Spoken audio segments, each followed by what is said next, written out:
तो अभी हमारा सिलेबस में हमारा फर्स्ट चैप्टर हम लोग स्टडी कर रहे हैं, स्टडी ऑफ गैस लॉस। तो इस चैप्टर में हम लोग गैसियस सब्सटेंस से रिलेटेड कुछ रूल्स हैं, कुछ लॉज हैं, वो हम लोग डिस्कस करेंगे। तो हमें पता है कि जो मैटर है वो 3 फिजिकल स्टेट्स में एग्जिस्ट करता है, सॉलिड, लिक्विड एंड गैस। इसमें से जो गैसियस स्टेट है, गैसियस स्टेट किसको कहते हैं और गैसियस स्टेट ऑफ मैटर के क्या प्रॉपर्टीज होंगी, और गैसियस स्टेट में जब कोई सब्सटेंस होगा तो वो कौन कौन से लॉज होंगे, कौन कौन से रूल्स होंगे जिनको वो फॉलो करता है, वही गैस लॉज होगा। ठीक है, यस सर। इसमें हम लोग बॉयल्स लॉ, चार्ल्स लॉ, ये सारी चीजें पढ़ेंगे 1 बाय 1। ये सिलेबस है आपका। अभी सबसे पहले जरा behaviour and characteristic properties of gases with explanation on the basis of kinetic theory. जो काइनेटिक थ्योरी ऑफ मॉलिक्यूल्स है या काइनेटिक थ्योरी ऑफ सब्सटेंसेस है, मैटर है, वो क्या है बेसिकली। काइनेटिक थ्योरी में ये हम लोग एज्यूम करते हैं, ये कहा गया है अकॉर्डिंग टू काइनेटिक थ्योरी कि जो भी सब्सटेंसेस हैं, सॉलिड हो या लिक्विड हो या गैसेस हो, कोई भी सब्सटेंस, कोई भी मैटर पार्टिकल्स से मिलकर बनता है, एटम्स से या मॉलिक्यूल से। और ये जो पार्टिकल्स हैं, किसी भी मैटर या किसी भी सब्सटेंस के जो ये पार्टिकल्स हैं, इनके बीच में आपस में एक फोर्स ऑफ अट्रैक्शन वर्क करता है, जिसको हम कहते हैं inter particle forces, inter particle forces of attraction. और इन पार्टिकल्स के बीच में कुछ स्पेस भी होता है आपस में, जिसको हम कहते हैं इंटर पार्टिकल डिस्टेंस। अब कहीं कहीं पे क्या होता है, अगर ये पार्टिकल्स, ये जो पार्टिकल्स है, पार्टिकल्स एक जनरल वर्ड है। पार्टिकल्स के अंदर मॉलिक्यूल्स भी हो सकते हैं, पार्टिकल्स का मतलब एटम्स भी हो सकते हैं, पार्टिकल्स का मतलब आयंस भी हो सकते हैं, कैटायंस एंड एनायंस। पार्टिकल्स मतलब constituent particles of substance, means molecules भी हो सकते हैं, it may be atoms, it may be ions, जिससे भी सब्सटेंस का फॉर्मेशन हुआ, मॉलिक्यूल से मिलकर बना है वो सब्सटेंस, या एटम्स से मिलकर बना है, या वो आयन से मिलकर बना है। तो जनरल वर्ड सबके लिए पार्टिकल है। अब जब हम इंटर पार्टिकल फोर्स की बात करते हैं तो ये जनरल वर्ड है, इंटर पार्टिकल फोर्स। अगर सब्सटेंस का फॉर्मेशन मॉलिक्यूल्स से हुआ है, यानी मॉलिक्यूल्स पार्टिकल्स के फॉर्म में जो एग्जिस्ट कर रहे हैं वो मॉलिक्यूल्स हैं, तो इसी इंटर पार्टिकल फोर्स की जगह हम लोग टर्म यूज कर लेते हैं इंटर मॉलिक्यूलर फोर्स। अगर वो पार्टिकल्स एटम्स हैं तो हम लोग कह देते हैं इंटर एटॉमिक फोर्सेस, और अगर वो पार्टिकल्स आयंस के फॉर्म में हैं तो हम कह देते हैं इंटर आयनिक फोर्सेस। ठीक है, कोई भी सब्सटेंस जिन पार्टिकल से मिलकर बना हुआ, उन पार्टिकल्स के बीच में फोर्स ऑफ अट्रैक्शन एग्जिस्ट करता है, और इस फोर्स को इंटर पार्टिकल फोर्स कहते हैं। मॉलिक्यूल्स के केस में, जहां पर मॉलिक्यूल से फॉर्मेशन हुआ किसी सब्सटेंस का, उस केस में इंटर पार्टिकल फोर्स का नाम हो जाता है इंटरमॉलिक्यूलर फोर्सेस। एटम्स से अगर कोई सब्सटेंस मिलकर बना हुआ है तो इंटर पार्टिकल फोर्स का ही नाम हो जाएगा इंटर एटॉमिक फोर्सेस। कोई सब्सटेंस अगर आयंस से मिलकर बना हुआ है तो वहां पर इंटर पार्टिकल फोर्स का नाम हो जाएगा इंटर आयनिक फोर्सेस। ठीक है, ऐसे ही जो ये हम डिस्टेंस की बात करते हैं पार्टिकल्स के बीच में, जनरल वर्ड में हम लोग इंटर पार्टिकल डिस्टेंस कहते हैं, लेकिन अगर वो पार्टिकल मॉलिक्यूल्स हैं तो हम इंटरमॉलिक्यूलर डिस्टेंस कहेंगे। अगर वो पार्टिकल्स का नेचर एटम है तो हम इंटर एटॉमिक डिस्टेंस कहेंगे, और अगर वो पार्टिकल्स आयंस हैं तो हम लोग इंटर आयनिक डिस्टेंस कहेंगे। इन जनरल हम इंटर पार्टिकल फोर्सेस और इंटर पार्टिकल डिस्टेंस की बात करते हैं। अब ये जो इंटर पार्टिकल फोर्सेस हैं, चाहे वो इंटर मॉलिक्यूलर फोर्सेस हो, चाहे वो इंटर एटॉमिक फोर्सेस हो, चाहे वो इंटर आयनिक फोर्सेस हो, ठीक है, ये जो इंटर पार्टिकल फोर्सेस हैं और ये जो इंटर पार्टिकल डिस्टेंसेस हैं, इनके बेसिस पे ही हम लोग सॉलिड, लिक्विड और गैस को डिफाइन करते हैं। सॉलिड का मतलब सब्सटेंस, सॉलिड सब्सटेंस हम उसको कहते हैं जिसमें ये इंटर पार्टिकल फोर्सेस बहुत स्ट्रांग होंगे, very strong inter particle forces होते हैं, और इवन इतने स्ट्रांग होते हैं कि पार्टिकल्स अपनी पोजीशन पे फिक्स्ड हो जाते हैं और इन स्ट्रांग फोर्सेस की वजह से दे कांट मूव, वो मूव नहीं कर पाते, they can only vibrate about their mean position. Yes sir. इसी को सॉलिड कहते हैं। सॉलिड का मतलब एक ऐसा फॉर्म सब्सटेंस का जिसमें इंटर पार्टिकल फोर्सेस बहुत स्ट्रांग हो, और इन स्ट्रांग इंटर पार्टिकल फोर्सेस की वजह से जो पार्टिकल्स हैं वो मूव नहीं कर सकते, वो अपनी पोजीशन पे फिक्स्ड होंगे, केवल वाइब्रेशन हो सकता है उसमें, और इसीलिए सॉलिड्स का एक डेफिनेट शेप और एक डेफिनेट वॉल्यूम होता है, क्योंकि पार्टिकल्स का मूवमेंट कहीं नहीं हो पाएगा उसके अंदर। Inter particle Yes. डिस्टेंस की जहां तक बात है वो सबसे कम होता है सॉलिड में, पार्टिकल्स बहुत क्लोज होते हैं, उनके बीच में गैप या डिस्टेंस बहुत कम होता है। लिक्विड में क्या होता है, ये जो इंटर पार्टिकल डिस्टेंस है ये कंपैरेटिवली थोड़ा सा ज्यादा होगा, और ये जो इंटर पार्टिकल फोर्सेस हैं ये कंपैरेटिवली सॉलिड से कम होंगे। तो लिक्विड स्टेट हो जाता है। गैसियस स्टेट की जहां तक बात करेंगे तो ये इंटर पार्टिकल डिस्टेंस बहुत ज्यादा होता है उसमें, और जो इंटर पार्टिकल फोर्सेस हैं वो बहुत कम होते हैं। यानी गैस के मॉलिक्यूल्स आपस में कोई बहुत ज्यादा फोर्स नहीं लगाते, एक नेग्लिजिबल फोर्स ऑफ अट्रैक्शन लगाते हैं, और इसीलिए गैस के मॉलिक्यूल्स लगातार मोशन में रहते हैं, मूव करते रहते हैं, क्योंकि कोई ऐसा अट्रैक्टिव फोर्स नहीं है इतना स्ट्रॉन्ग कि वो मॉलिक्यूल्स के मोशन को रेस्ट्रिक्ट करे। Yes sir. तो ये काइनेटिक थ्योरी के कुछ पॉइंट्स हैं। तो अकॉर्डिंग टू काइनेटिक थ्योरी हम जरा गैस की प्रॉपर्टीज को पढ़ेंगे और उसका एक्सप्लेनेशन भी पढ़ेंगे। यस। तो देखिए, जो गैसियस सब्सटेंस है उसकी पहली प्रॉपर्टी है कि gaseous substance have no definite shape and no definite volume.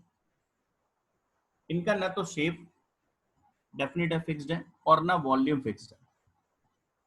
आप के पास एक कंटेनर है, एक फ्लास्क है, और उस फ्लास्क में आप गैस को भर कर ले जाते हैं।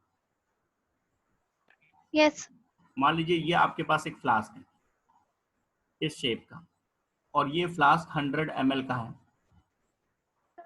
इसकी यस। कैपेसिटी कितनी है इसकी, वॉल्यूम इसका 100 ml का।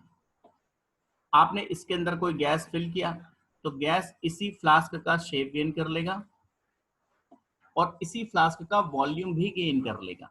यानी इसके अंदर जो भी गैस भरी जाएगी उसका शेप यही फ्लास्क का शेप होगा और उसका वॉल्यूम होगा 100 ml। Yes sir. इसी गैस को उठा के आपने एक दूसरे राउंड बॉटम फ्लास्क में भर दिया और इस फ्लास्क का वॉल्यूम मान लीजिए 200 ml था, और शेप कैसा था, राउंड बॉटम फ्लास्क का। इसी की गैस को आपने अगर यहां पर भर दिया तो यहां पर आते ही वो गैस इस राउंड बॉटम फ्लास्क के शेप में आ जाएगा। Yes sir. और 100 ml की जगह अब उसका वॉल्यूम कितना होगा, 200 से कम, यानी मतलब 200 ml मान लिया। इसका मतलब गैसेस सब्सटेंस का अपना कोई ना वॉल्यूम है ना कोई अपना उनका पर्टिकुलर शेप है। जिस शेप के आप कंटेनर में रखेंगे, जिस वॉल्यूम के आप कंटेनर में रखेंगे, उसी कंटेनर का शेप एज वेल एज उसी कंटेनर का वॉल्यूम वो ऑक्यूपाई कर लेगा। यस। लिक्विड में क्या होता है, वॉल्यूम फिक्स होता है, शेप नहीं होता। लिक्विड भी यहां से यहां जाएगा तो शेप इसका गेन कर लेगा, लेकिन वो 100 का 100 ml ही रहेगा। मतलब मान लो ये 200 है तो आधा ही भरेगा केवल, यस। वॉल्यूम नहीं बदलता उसका, शेप बदलता है उसका लिक्विड में। सॉलिड में ना वॉल्यूम चेंज होगा, सॉलिड में ना शेप। उनका वॉल्यूम भी डेफिनेट, शेप भी डेफिनेट। तो gases have no definite shape and volume. अब इसको जरा हम एक्सप्लेन करें कि ऐसा क्यों है। तो आप सोचिए, गैस के मॉलिक्यूल्स के बीच में फोर्स बहुत कम है, कम फोर्स होने की वजह से उनके मूवमेंट यस। बहुत आसान है। तो इजीली जब इधर से उधर मूव करेंगे तो कोई भी शेप वो गेन कर सकते हैं, कोई भी वॉल्यूम Yes, वो sir. गेन कर सकते हैं। तो इसके पीछे जो मेन रीजन है, उनके डेफिनेट शेप और वॉल्यूम ना होने के पीछे जो मेन रीजन है वो क्या है? This is because of the reason that the molecules in a gas are far apart, यानी इंटरमॉलिक्यूलर फोर्स बहुत, इंटरमॉलिक्यूलर डिस्टेंस बहुत ज्यादा है, and the force of attraction between them is very weak, almost negligible. अगर एक line में हम reason की बात करें तो इसके पीछे कहानी है ये, और इसी इंटरपार्टिकल फोर्स के बहुत वीक होने की वजह से the molecules of gases are in continuous motion in the entire available space of container। वो उस पूरे कंटेनर में मूव कर सकता है और उसके शेप को गेन कर लेंगे। ठीक है? Yes, sir. Yes, sir. Second है गैस का एक प्रॉपर्टी हाई कंप्रेसिबिलिटी। गैसेस बहुत कंप्रेसिबल होते हैं। कंप्रेसिबल होने का मतलब है कि जब आप गैसेस को कंप्रेस करोगे तो बहुत छोटे से वॉल्यूम में वो कंप्रेस हो जाएंगे, या जो लार्ज वॉल्यूम ऑफ गैसेस हैं वो छोटे से वॉल्यूम में सिमट कर रह जाएगा। कंप्रेस कर सकते हो, Yes. ठीक है ना? Yes. तो कैसे? Yes. जैसे देखिए ऑक्सीजन सिलेंडर है, तो बहुत सारी ऑक्सीजन उस सिलेंडर के अंदर भरी हुई है कंप्रेस करके। वही ऑक्सीजन अगर किसी ओपन एटमॉस्फेयर में छोड़ दिया जाए तो वो बहुत लार्ज वॉल्यूम ऑक्यूपाई करेगा, लेकिन अभी उस सिलेंडर के अंदर वो कंप्रेस्ड फॉर्म में है। ऐसे सीएनजी का आपने नाम सुना है, Yes, sir. Compressed natural gas. तो ये नेचुरल गैस जो बहुत वैसे ज्यादा वॉल्यूम ऑक्यूपाई करता, अभी आपने उसको कंप्रेस कर रखा है। तो ये हाईली कंप्रेसिबल गैसेस को आप बहुत हद तक कंप्रेस कर सकते हो। और Yes, कंप्रेसिबिलिटी sir. क्यों है? देखिए कंप्रेस किसको कर सकते? क्योंकि इसमें इंटरमॉलिक्यूलर डिस्टेंस बहुत ज्यादा, दो मॉलिक्यूल्स के बीच में बहुत ज्यादा डिस्टेंस है। तो जब डिस्टेंस होगा तभी तो आप कंप्रेस कर पाओगे, आपके पास मार्जिन तो हो।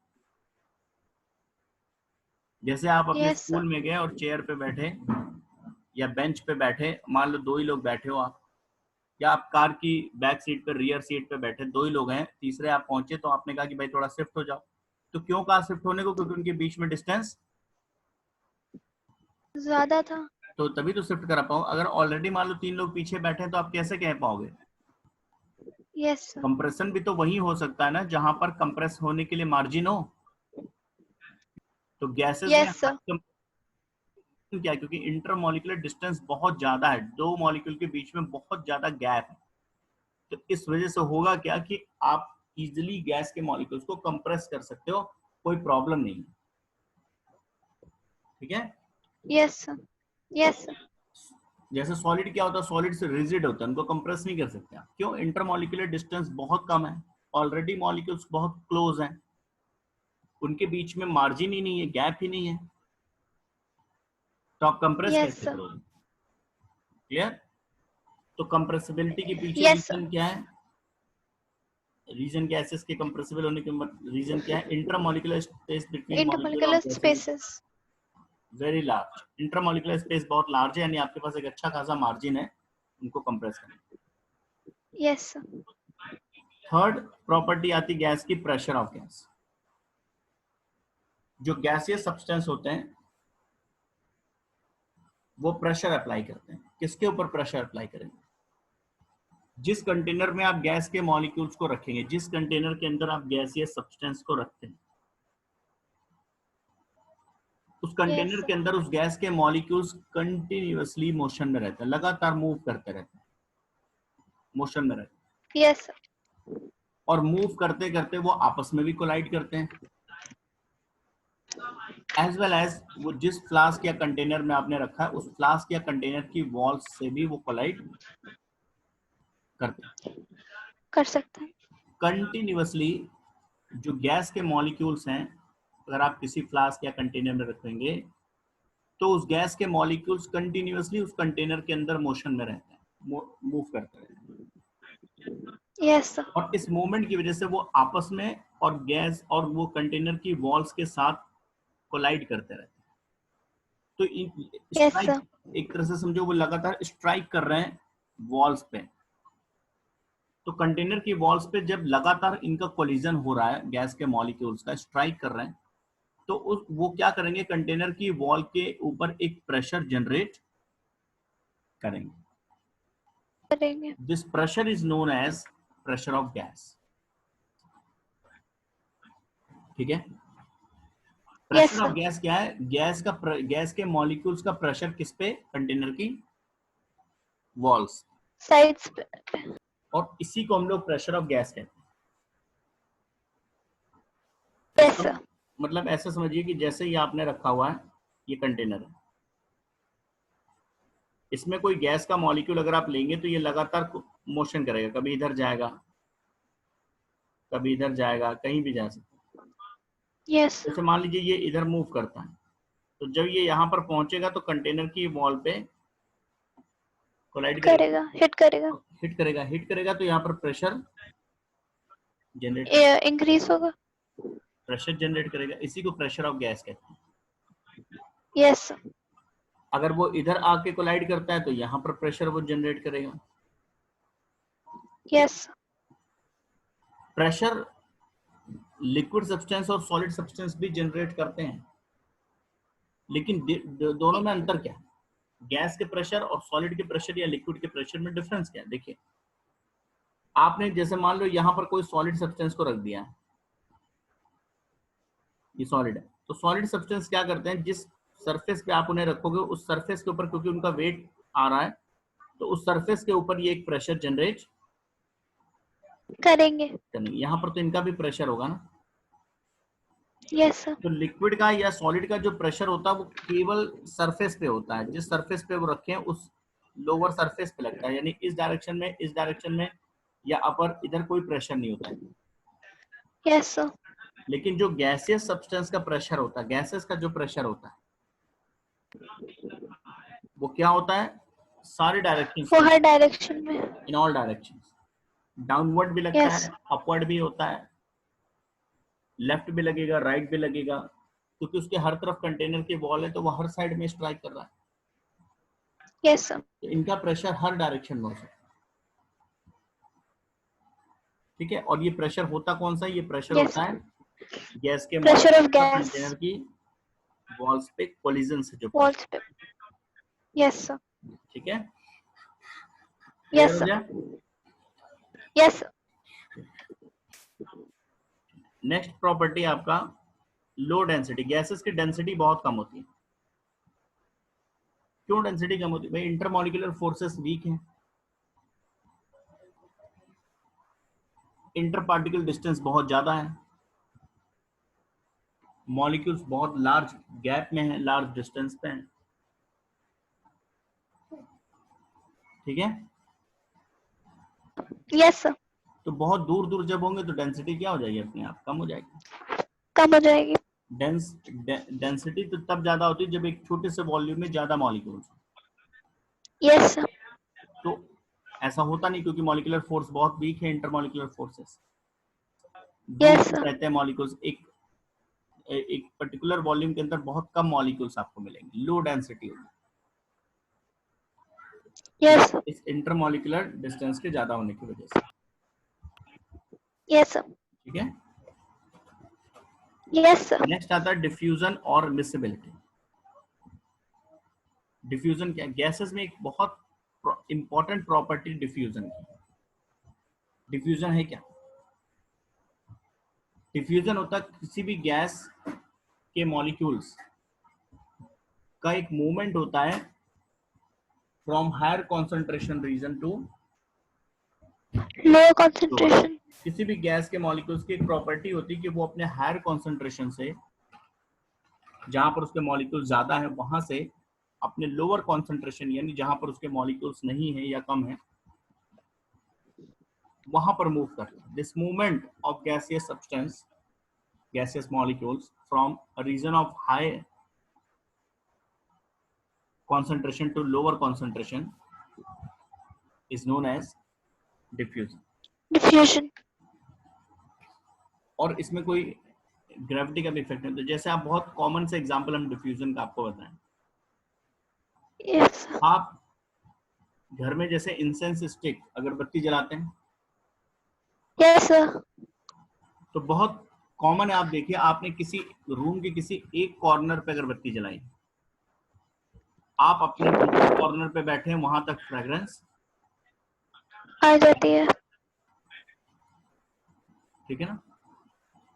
Yes yes sir. तो ऐसे ही आपके घर में किचन में मान लो कोई आपकी कोई फेवरेट डिश बन रही हो, बहुत अच्छे मसाले पड़ रहे हो उसमें,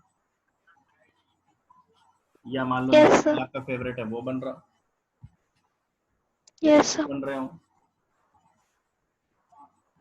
तो आप देखिए उसकी स्मेल आप तक, आप अपने स्टडी रूम में बैठे पढ़ रहे हैं, वहां तक स्मेल आ जाती है, यस पता चल जाता है, आप उठ के किचन में पहुंचे, मैगी बन रही लग रहा, यस सर। किस फिनोमेना के थ्रू, डिफ्यूजन के थ्रू, यही डिफ्यूजन है। Yes yes. या पड़ोसी के यहाँ कोई ऐसी डिश बन रही है, मान लीजिए यस आप सर। नॉनवेज खाते हैं, पड़ोसी का नॉनवेज बन रहा है, आपको पता चल गया, कौन यस। सा प्रोसेस है, डिफ्यूजन का ही प्रोसेस है। डिफ्यूजन। और इस डिफ्यूजन प्रोसेस का रिजल्ट है कि जब दो गैसेस मूव करते हैं, अगर हम दो गैसेस को आपस में कहीं पर एक कंटेनर के अंदर अगर हम दो गैसेस फिल कर दें, तो उनके इसी मूवमेंट या मोशन या डिफ्यूजन की वजह से ही वो थोड़ी देर में आपस में इंटरमिक्स हो जाएंगे, यस सर। वहां पर एक गैसियस मिक्सचर बन जाएगा और एक होमोजीनियस मिक्सचर तैयार हो जाएगा, ये डिफ्यूजन का ही रिजल्ट। Yes sir.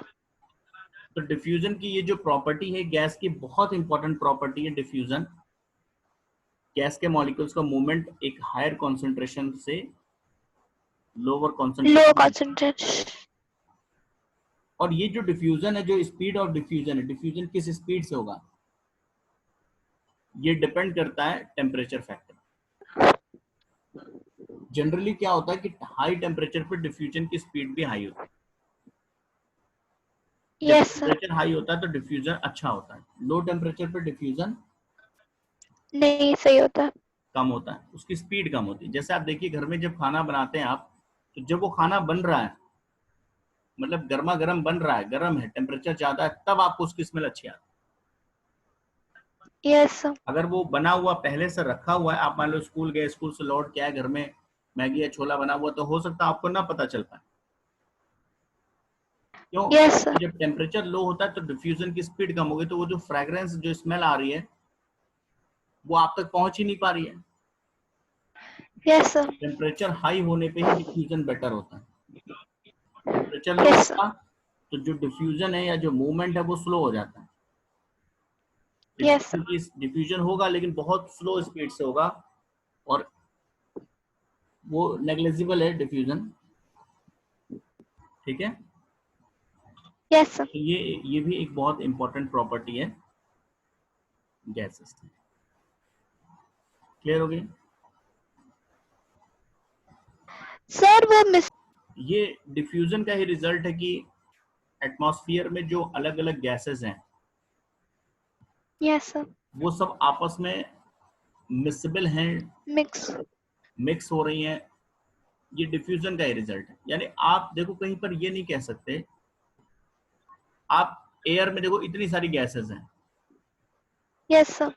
और वो सब आपस में, एयर क्या मिक्सचर है बेसिकली गैसेस का, यस सर। तो ये जो मिसिबिलिटी की प्रॉपर्टी, मिसिबिलिटी मतलब आपस में मिक्स होने की जो प्रॉपर्टी, यस सर। इसको कहते हैं हम, ये मिसिबिलिटी प्रॉपर्टी डिफ्यूजन की वजह से होता है। इसको आप ऐसा समझो कि जैसे आपने लिया एक कंटेनर, ये कंटेनर लिया, यस सर। इस कंटेनर में इस एंड से मान लीजिए हम इसमें N2 नाइट्रोजन इंट्रोड्यूस कर रहे हैं, और यस दूसरे एंड से हम इसमें हाइड्रोजन इंट्रोड्यूस कर रहे हैं, यस सर। ठीक है। तो अब क्या यस। हुआ कि नाइट्रोजन हम इस एंड से इंट्रोड्यूस कर रहे हैं, तो यहाँ पर नाइट्रोजन की कॉन्सेंट्रेशन ज्यादा होगी, यस सर। और यहाँ पर उसकी कॉन्सेंट्रेशन, हाइड्रोजन की। यहाँ हाइड्रोजन ज्यादा, मतलब नाइट्रोजन की यहाँ कम होगी। हाँ यस नाइट्रोजन सर। अपने हाई कॉन्सेंट्रेशन से लो कॉन्सेंट्रेशन की तरफ मूव करेगा इधर, यस सर। और हाइड्रोजन का कॉन्सेंट्रेशन इधर ज्यादा है तो हाइड्रोजन इधर से इधर मूव करेगा, यस सर। तो ये इधर से मूव करता आएगा, ये इधर से मूव करता आएगा, दोनों गैसेस मिक्स हो जाएंगे आपस में यहाँ पर, थोड़ी देर बाद आपको नाइट्रोजन और Yes. हाइड्रोजन का एक यूनिफॉर्म मिक्सचर मिलेगा. Yes, sir. This is miscibility of gases, Yes. और ये डिफ्यूजन का ही रिजल्ट है. ठीक है, Yes. तो ये Yes. प्रॉपर्टी बहुत इंपॉर्टेंट प्रॉपर्टी है डिफ्यूजन की. डिफ्यूजन इवन सॉलिड्स में भी होता है, लिक्विड्स में भी होता है. ऐसा नहीं कि केवल गैस की प्रॉपर्टी, लेकिन गैसेस में डिफ्यूजन की स्पीड बहुत अच्छी होती है, आपको तुरंत पता Yes. चल जाता है. लिक्विड में और सॉलिड का डिफ्यूजन स्लो होता है कंपैरेटिवली, तो आपको बहुत ज्यादा वो पता नहीं चल पाता. Yes, sir. आप लिक्विड में देखो, डिफ्यूजन का एक एग्जांपल हम आपको बताएं. जैसे आपने लिक्विड, आपने एक बकेट में वाटर लिया, ठीक है, Sir. Yes, sir. और उसमें ब्लू इंक इंक की 2-4 ड्रॉप उस वाटर में आपने ऐड कर दी. Yes, sir.